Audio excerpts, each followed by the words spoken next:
அனைவருக்கும் வணக்கம். இன்னைக்கு டிஎன்ஏல என்ன செய்திகள் இருக்கு அப்படிங்கிறத பார்ப்போம்.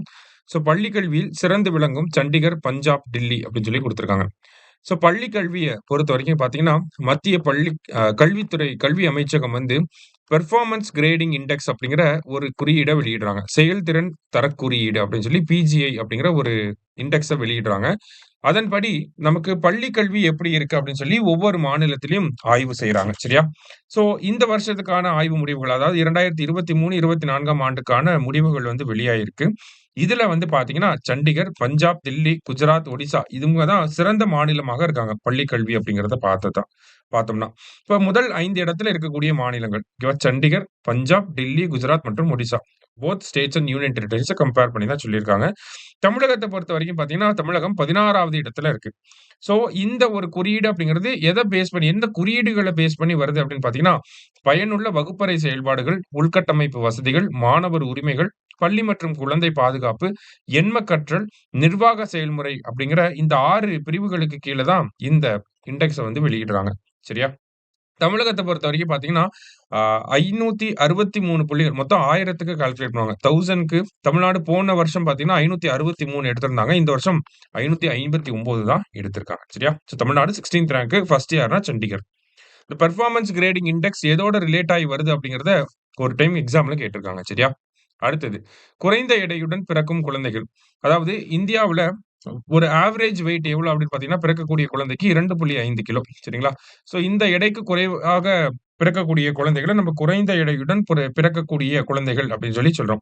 அந்த வகையில பார்த்தீங்கன்னா, உத்தரப்பிரதேசம், மகாராஷ்டிரம், குஜராத், மேற்கு வங்கம் இந்த மாநிலங்கள்ல தான் இந்தியாவிலேயே அதிகமான எடை குறைவாக பிறக்கக்கூடிய குழந்தைகள் அதிகமாக இருக்கு அப்படின்னு சொல்லி குடுத்திருக்காங்க.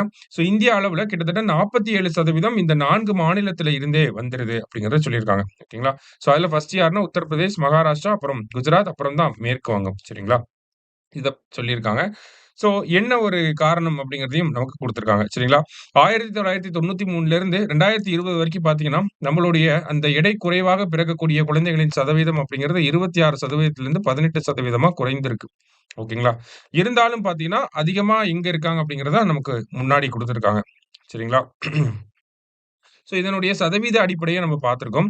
2019, 21ஆம் காலகட்டத்தில நமக்கு ஒரு ஆண்டுக்கு 42,00,000 குழந்தைகள் வந்து எடை குறைவாக பிறந்திருக்கு அப்படிங்கிறத சொல்லியிருக்காங்க. இதுல மிக குறைவாக அ எடையு அதாவது லோ ப அ அந்த பர்த் வெயிட் கம்மியா இருக்கக்கூடிய மாநிலங்கள் எதெல்லாம் அப்படின்னு சொல்லி பார்த்தீங்கன்னா, மிசோரம், நாகாலாந்து. அதிகமா இருக்கிறது தான் உத்தரப்பிரதேஷ், மேற்கு வங்கம், குஜராத், மகாராஷ்டிரா அதெல்லாம் பார்த்தோம். கம்மியா இருக்கிறது மிசோரம் அண்ட் நாகாலாந்து. சரியா? அடுத்தது டிஎன்ஏ பொருத்தம் என்னும் துப்பறியும் முறை. டிஎன்ஏ பிங்கர் பிரிண்டிங்க பத்தி குடுத்திருக்காங்க. பொதுவா நியூக்ளியஸ் அப்படிங்கிறது இருக்கும். நியூக்ளியஸ்க்குள்ள குரோமோசோம் அப்படிங்கிறது இருக்கும். குரோமோசோம்க்குள்ள டிஎன்ஏ இருக்கும். டிஎன்ஏக்குள்ள ஜீன்ஸ் அப்படிங்கிறது இருக்கு. ஓகேவா? என்ன ஆர்டர்ல இருக்கு? நியூக்ளியஸ், குரோமோசோம், குரோமோசோம்க்குள்ள டிஎன்ஏ, டிஎன்ஏக்குள்ள இருக்கிறது தான் நமக்கு ஜீன்ஸ் மரபணுக்கள் அப்படின்னு சொல்லுவாங்க. உதாரணத்துக்கு குரோமோசோம ஒரு புக்குன்னு நம்ம கன்சிடர் பண்ணோம்னா, அதுல இருக்கக்கூடிய லைன்ஸ் தான் வந்து நமக்கு டிஎன்ஏ. அந்த லைன்ஸ்ல இருக்கக்கூடிய லெட்டர்ஸ் தான் வந்து நமக்கு மரபணுக்கள் அப்படின்னு சொல்லுவாங்க. அது எல்லாமே ஜெனடிக் டைப் அதுக்குள்ள இருக்கக்கூடிய ஜெனடிக் கோட வந்து சொல்றாங்க. அத பேஸ் பண்ணி தான் நமக்கு என்ன ஆகுது? இந்த டிஎன்ஏ பிங்கர் பிரிண்டிங் அப்படிங்கிறத பண்றாங்க. எப்படி பண்ணுவாங்க அப்படின்னா, ஒரு 5 ஸ்டெப் வந்திருக்கு. ஃபர்ஸ்ட் டிஎன்ஏ எல்லாத்தையும் கலெக்ட் பண்ணிக்கணும். இப்ப உதாரணத்துக்கு இங்க எத பேஸ் பண்ணி வந்திருக்குன்னா, இந்த ஏர்போர்ட் ஏரோப்ளேன் வந்து விபத்துக்குள்ளாச்சு. அதுல இருக்கவங்களோட உடல்கள ஐடென்டிஃபை பண்றதுக்காக டிஎன்ஏ பிங்கர் பிரிண்டிங் தான் பண்ணிட்டு இருக்காங்க. டிஎன்ஏ டெஸ்டிங்க பேஸ் பண்ணி தான் பண்றாங்க. அந்த மாதிரி பாதிக்கப்பட்டவங்களுடைய அந்த டிஎன்ஏவ வந்து நம்ப வந்து சேகரிக்கணும். ஓகேங்களா? அத கலெக்ட் பண்ணிட்டு வருவாங்க. கலெக்ட் பண்ணிட்டு வந்ததுக்கு அப்புறமா என்ன பண்ணுவாங்க அப்படின்னு பார்த்தீங்கன்னா, ஷார்ட் டெர்ம் டாண்டம் ரிப்பீட் அனாலிசிஸ் அப்படிங்கிறத பண்ணுவாங்க. எஸ்டிஆர் அப்படிங்கிற டெஸ்டிங்க வந்து பண்ணுவாங்க. இதனால என்ன ஒரு விஷயம் நடக்கும் அப்படின்னு பார்த்தீங்கன்னா, அந்த டிஎன்ஏ அப்படிங்கிறத பகுப்பாய்வு செய்ய முடியும். சரிங்களா? மிக குறைந்த எண்ணிக்கையில இருந்தாலுமே, இந்த டிஎன்ஏ சேகரிச்சுட்டு வந்த டிஎன்ஏ மிக குறைந்த எண்ணிக்கையில இருந்தாலுமே, அத நம்மனால பரிசோதனை செய்ய முடியும். அதுக்கப்புறம் தான் என்ன பண்ணுவாங்கன்னா, PCR test polymerase chain reaction அப்படின்னு சொல்லி சொல்லுவாங்க.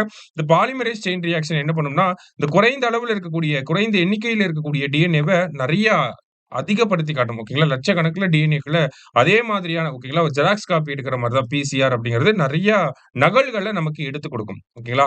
அப்ப அந்த நகல்கள்ல என்ன பண்ணுவாங்கன்னா, ஃப்ளூரசன்ட்ட வந்து அப்படிங்கிற ஒரு சாயத்த வந்து செலுத்துவாங்க. அப்படி ஃப்ளூரசன்ட்ட நம்ம இன்க்ளூட் பண்றப்ப என்ன ஆகும்னா, அந்த பர்ட்டிகுலர் டிஎன்ஏவோட ப்ரொஃபைல் வந்து மிக தெளிவாக தெரிய ஆரம்பிச்சுரும். ஓகேங்களா? ஸோ அந்த டிஎன்ஏ ப்ரொஃபைல் இருக்கு இல்லையா? அந்த டிஎன்ஏ ப்ரொஃபைல்ல எந்த ஒரு கலப்படமும் இல்லாம இருக்கும். ஓகேவா? ஸோ அது கலப்படம் இல்ல அப்படிங்கிறத உறுதி செய்யறதுக்காக ஒரு பண்ணக்கூடிய டெஸ்ட் தான் என்னதுன்னா, எலக்ட்ரோஃபேரோகிராம் அப்படின்னு சொல்லுவாங்க.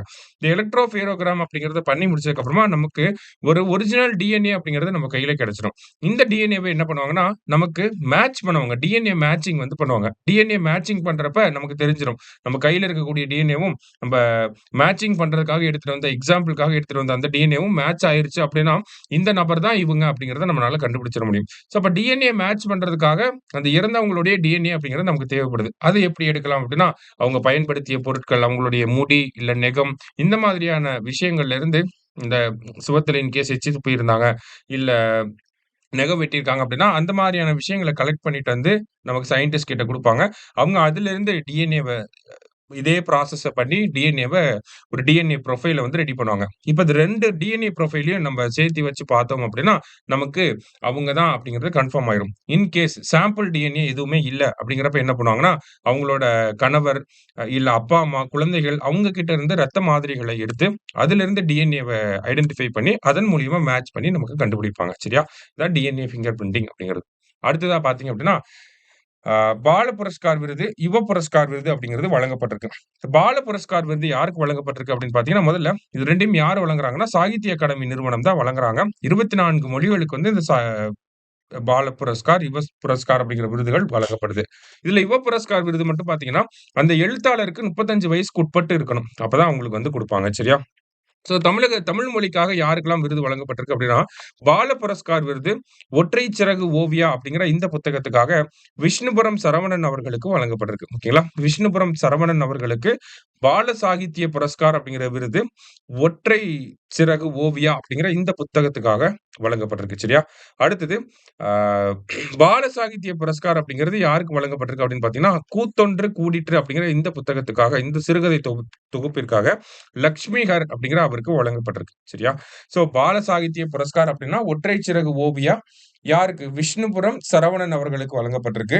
இதே யுவ புரஸ்கார் அப்படிங்கிறது நம்மளுடைய லக்ஷ்மிஹர் அவர்களுக்கு வழங்கப்பட்டிருக்கு. என்ன புத்தகம் அப்படின்னு பார்த்தீங்கன்னா, "கூத்தொன்று கூடிற்று" அப்படிங்கிற இந்த புத்தகத்துக்காக வழங்கப்பட்டிருக்கு. சரியா? இதனுடைய பரிசு தொகை ரூ. 50,000. அதோட ஒரு செப்பு தகடு, ஒரு விருதும் சேர்த்து குடுப்பாங்க. சரியா? இன்னைக்கு டிஎன்ஏல இருந்து முக்கியமான செய்திகள பார்த்திருக்கோம். நன்றி. சுரேஷ் ஐஏஎஸ் அகாடமி வெற்றியின் முகவரி.